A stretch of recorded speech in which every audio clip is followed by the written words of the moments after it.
আজকে বানানো হবে সরিষা দিয়ে তেহেরি রান্না।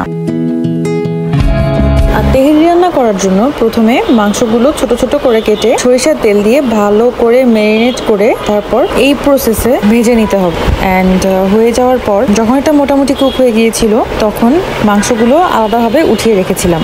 অ্যান্ড সেই তেলে পোলাওটা মেক করে ফেলা হয়েছে। এখন তারপর যখন পোলাওটা বয়েল হয়ে গিয়েছিল তার উপর আগে থেকে যে মাংসটা রেডি করে রাখা হয়েছিল সেটা দিয়ে কিছুক্ষণ দমে রাখতে হবে। এন্ড তারপর এভাবে উল্টায় পাল্টায় নিতে হবে।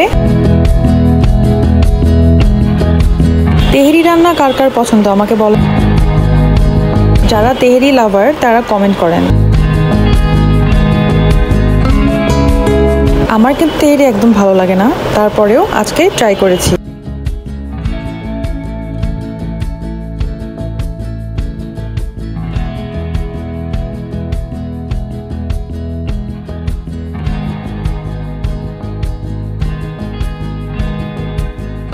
এন্ড সাথে করেছিল বোরহানি। বোরহানিটা অনেক মজার হয়েছিল, আর এটা বাসায় তৈরি করা বোরহানি।